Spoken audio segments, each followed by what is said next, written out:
السلام علیکم بچوں، امید ہے کہ آپ سب خیریت سے ہوں گے۔ آج ہم پڑھنے جا رہے ہیں ہمارا وطن۔ ہمارا وطن مطلب ہمارا دیش۔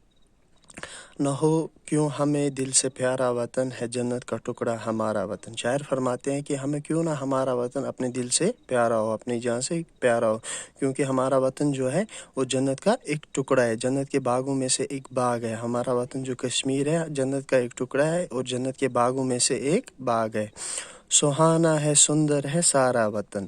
سہانا مطلب خوشگوار، سہانا ہے سندر مطلب خوبصورت۔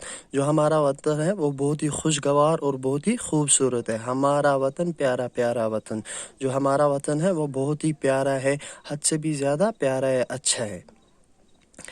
ہے دریا رواں گیت گاتے ہوئے پرانی کہانی سناتے ہوئے۔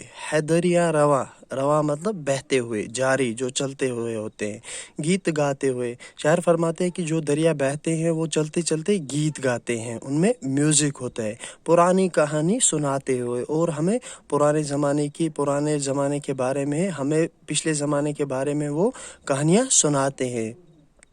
کہانی ہے سارے کا سارا وطن۔ جو ہمارا وطن ہے یہ پورا کہانیوں سے بھرا ہوا ہے۔ جو ہمارا وطن ہے یہ پورا کہانیوں سے بھرا ہوا ہے۔ کہانی ہے سارے کا سارا وطن، جو ہمارا وطن یہ پورا کہانیوں کا ہی ہے۔ ہمارا وطن پیارا پیارا وطن، جو ہمارا وطن ہے یہ ہمیں دل سے بھی پیارا ہے، بہت ہی پیارا ہے۔ اور کیوں نہ پیارا ہو، جو جس وطن کا ہوتا ہے وہ اسے اپنی جان سے بھی پیارا ہوتا ہے، اور ہمارا وطن بھی ہمیں اپنی جان سے پیارا ہے۔ امید ہے کہ یہ آپ سب کو اچھے سے سمجھ آئے گا، اور جہاں پر سمجھ نہ آئے مہربانی کرے گروپ میں میسیج ڈال کے بول دیجیے۔ فی امان اللہ، السلام علیکم۔